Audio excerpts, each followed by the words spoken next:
Karen from Countyfairgrounds USA, countyfairgrounds.net. Welcome to today's podcast. Countyfairgrounds and CoolKay here. Do I have bill-ogg, the Director Emeritus from the Nebraska State Fair, in the line with me? I sure do. How are you today? Busy. Well, good for you. I guess that's always good to be busy rather than the alternative. Hi, Bill. So how long were you in charge, manager of the Nebraska State Fair? 3 years, Kay. Okay. And before that? Before that, I've moved in the industry quite a bit. I was at the Walla Walla Fair and Frontier Days for several years, the Greeley Independent Stampede, and the Montana, Wyoming, and Kansas State Fairs, each for about 5 to 8 years. My goodness, you've certainly gotten around, haven't you? As my kids say, I can't hold a job, so that's one way to look at it, too. So what are you up to now? I have to ask that. Well, still very much interested in the fair business. Have been doing some speaking at state and zone meetings for the International Association of Fairs and Expositions, and looking to see what's out there, but also considering how best I can, take care of those desires and interest in the fair industry, plus, thinking about maybe being a grandpa better. So. Yeah, well, I'm certainly interested in the fair industry. I've been at it since 1998. So, okay, all right. So how did you get started with this? Have you ever done anything else? Actually, probably not. I thought I was going to return to the family farm and ranch right out of college, and that opportunity was not there, and so I went to graduate school in Louisiana. I grew up in Wyoming and went to graduate school at Louisiana State University, and shout out to their girls basketball team recently, but so was very much looking for a job back in the Rocky Mountain region. And I had a very active 4-H and FFA career as a youth. And at that point in time, the longtime manager of the Wyoming State Fair was retiring, and several of the board members of the State Fair Board were former county agents and FFA advisors that remembered me as a youth and collegiate person. So asked me to apply, and I did so, basically out of ignorance of that side of the desk. I'd been a fair and participant, but not on the management side. And, the reality is, after about 6-8 months in the job, I fell in love with it as a vocation and have been in it ever since. So I'm confused. That's the first job you had was like State Fair manager? Well, again, I grew up on a farm and ranch, and so working was not an item or an issue. We had plenty of work to do. And then I worked as a graduate student at the university and had some occasional part-time jobs off the farm. But yes, literally starting at the Wyoming State Fair at age 26 was my first full-time job out of college. As a State Fair manager? Yes, ma'am. Yeah. Woo. That's weird. I didn't know you could do that. Well, I'm not sure anybody else thought they could either, but it worked out, and I was accused of being older than my years for most of my life. So. Okay, so how did you handle that? I mean, the Wyoming State Fair is a pretty big fair. I know that, and so. And again, like I said, I grew up in the state and exhibited there for years, so loved it. And I substituted, I think, some hard work and research and interest and genuine commitment for, an inherent knowledge. And I think that was recognized as being sincere. And I had some wonderful mentors who guided me as a young person in that position. And many of them were, as we call, service members. Some were entertainers, but the rodeo stock contractor, and and I'll be happy to name Ike Sankey and many of the others, Reg Kessler, and many folks there.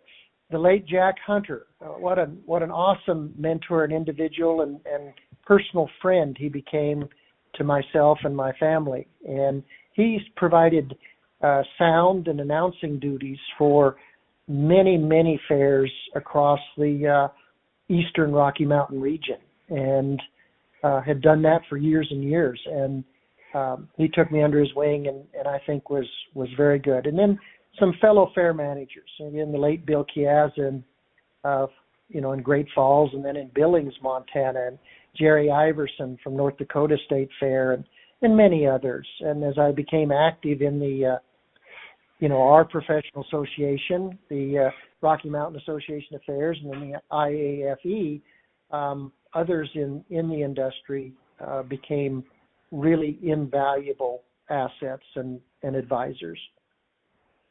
So how long were you manager at the Wyoming State Fair? 9 years there, and then on to the Montana State Fair in Great Falls for 8 years, and then to Kansas, and then back to Great Falls. That time working for a private management company, and that was a unique but great experience and learning curve in that respect. And then to the Greeley Independent Stampede for a nonprofit association. So, I've had the opportunity and I guess responsibility to work for county and state political agencies as well as private management and nonprofit groups. And the Nebraska State Fair, right?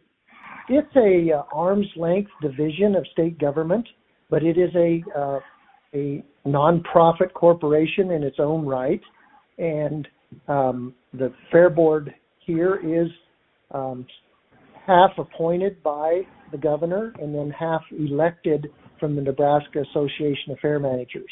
So a pretty interesting and potentially very good blend of leadership there. Hey, Mr. Bill, how old are you? I'm 69. Oh, okay. Well, you probably still got another state fair in you, don't you? Well, it's tempting, CoolKay. It really is. I genuinely like the industry and feel that I've still got something to offer, and still have a strong work ethic and ability to get up and get going. Okay, so you want to tell our audience, and this would be an interesting thing, exactly what a state fair manager primarily does? Well, a combination of referee and babysitter. I would imagine, yeah.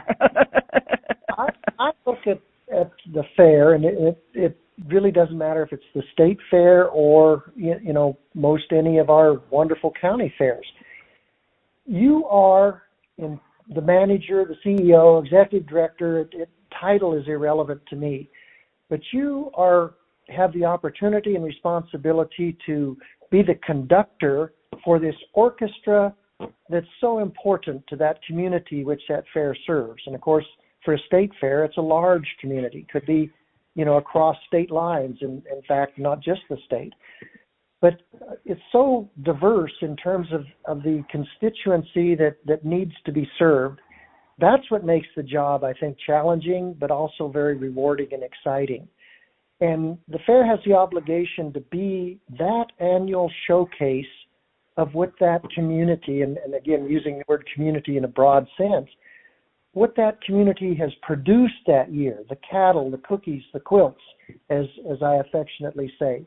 But not only that, it's the representation of the culture of that community. What talent, is out there and showcases at the fair, and what new technology and industry, what new tractor or new television or new, computer can be on display at that fair, and what new wonderful fair food might be available.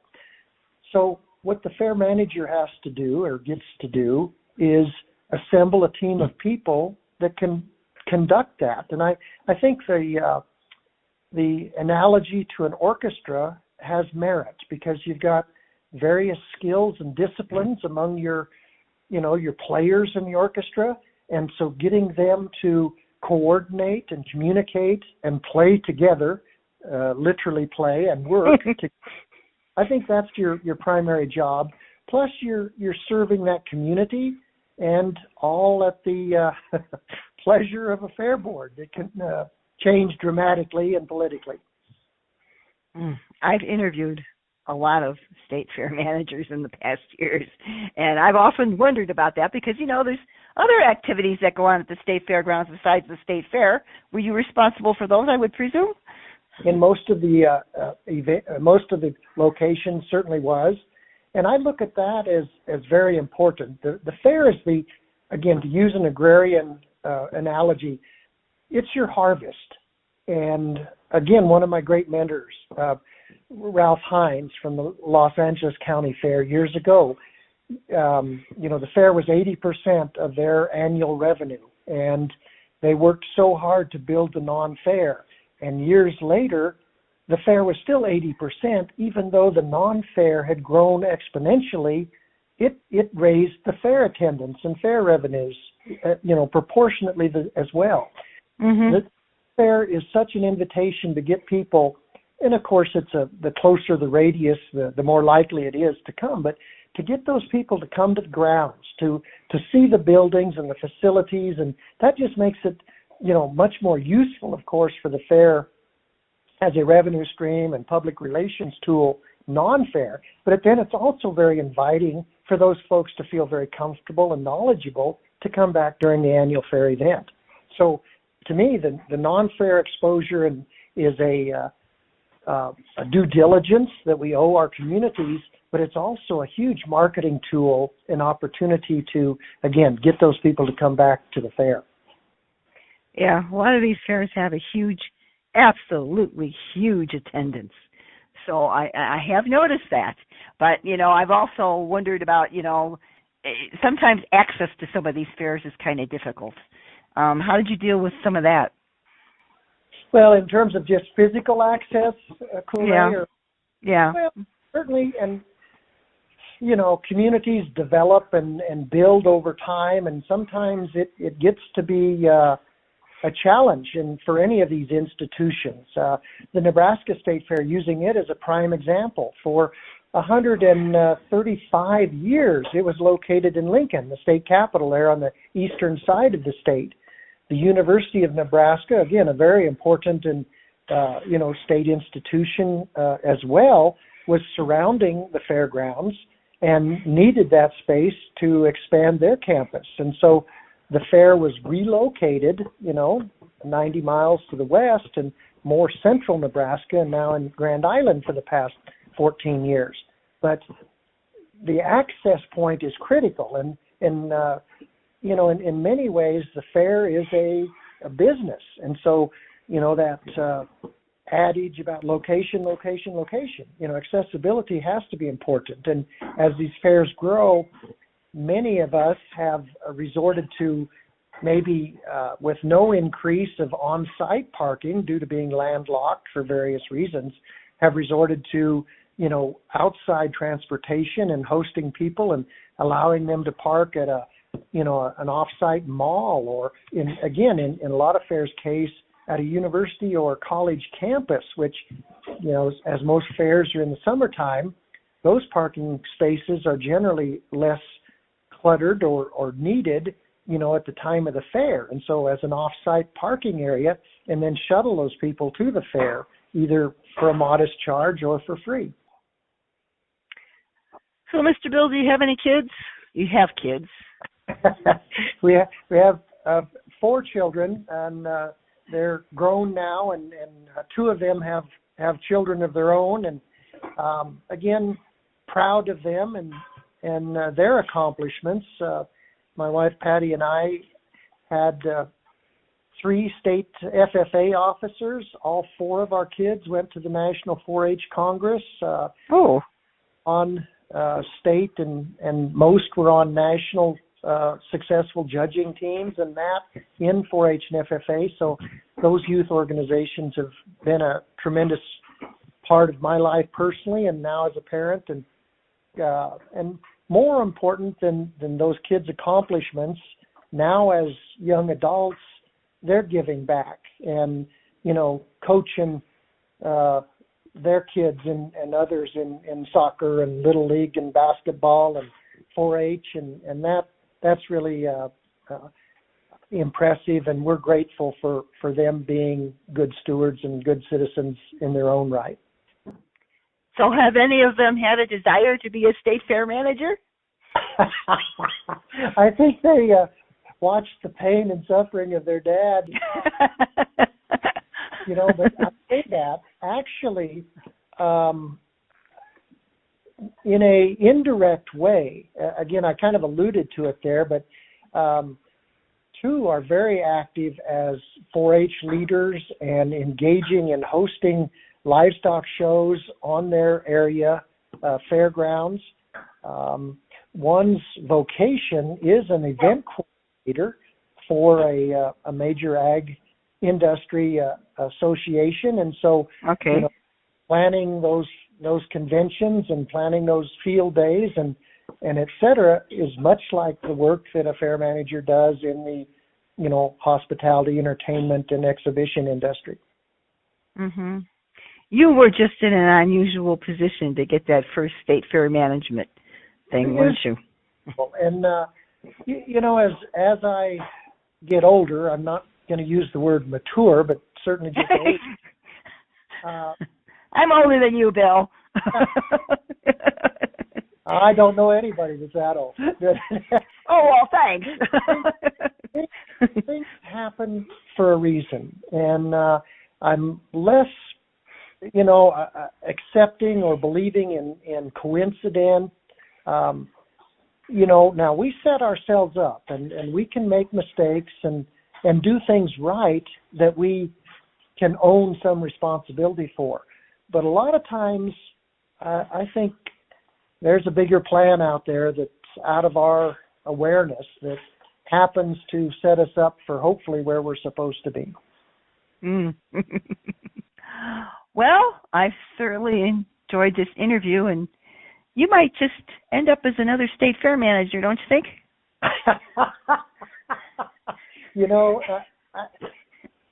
I'd be untruthful if I said I wouldn't be interested in that. Again, I think I've still got something to offer, but I'm gonna be a little bit more selective, I guess, and not just environment in terms of location.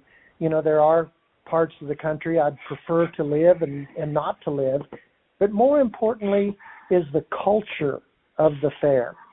I would love to assist in an environment that may have struggles and challenges. I mean, inherently, any small business has that challenge, and a fair is very much like that. But I want a culture of people that love their fair as much as I would love it. And sometimes people serve on boards and et cetera for their own agendas and, for personal or political benefit. And that type of environment and culture is nothing that I would be attracted to anymore. Well, my main objective here has been to try to help county and state fairs and county fairs throughout the country, and I've done it for years and years, so I can sort of really understand where you're coming from. You're a great asset, and what you're doing helps fairs, and certainly then helps the supporters and interaction of fairs, particularly in our entertainment and service industries that are so critical to the success of any fair. And so I personally and professionally appreciate what you've done and continue to do. I try. I really do try. So I don't know what else to ask you. You got any other input you want to put in?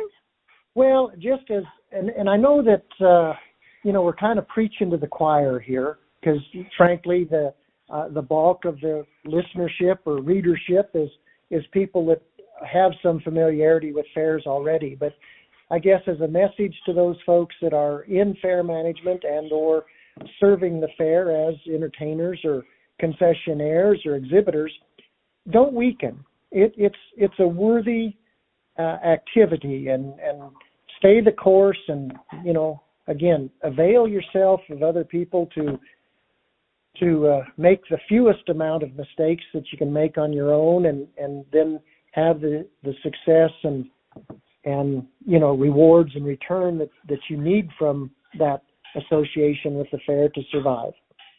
Hey, you must have met some really famous people, like some famous entertainers and things, right? I have, and again, it's interesting in that I was never a groupie or whatever, and in terms of some people really insist on getting a picture with the artist and that type of thing, but these folks are professionals and they're working so hard up and down the road, and I just tried to leave them alone, and hopefully they would put on a good show, or and that was plenty enough for what my expectations personally was from them. But again, some of the mentors in the industry, Bob Romeo with Romeo Entertainment Group, and then family thereafter. At some of the locations, they insisted that I come and meet the entertainer, and basically as a hospitality gesture and that. And so, yes, I had the opportunity to, spend nearly an hour on Garth Brooks' bus back in the early '90s. It was phenomenal. What an intelligent person, smart entertainer, smart marketer. Very candidly, and I think I might even told Garth this, maybe not the most superb musician or singer, but what an entertainer. What a genuine, sincere entertainer, and how successful that was because of, I think, that sincerity and genuineness.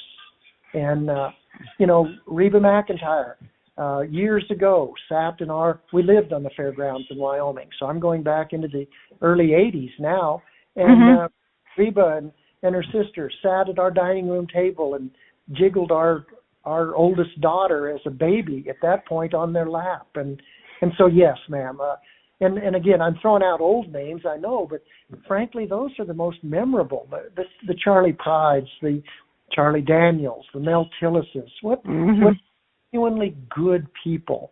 At least my experience with them was very wholesome, and so yeah. And then certainly some of the newer ones, if you will, because you piqued my memory there a little bit, and I had to think. But Tim McCraw and Faith Hill basically announced their engagement and forthcoming wedding at the Montana State Fair while we were there, and just some huge and very cool memories from that. Okay. Well, it sounds to me like you need another job, Bill. Oh, there's plenty to do, that's for sure. Oh, believe me, I know that. Okay, I've enjoyed talking to you very much, and we'll get this posted, and thank you. Thank you, CoolKay. Keep up the good work. I try. Bye. Bye-bye.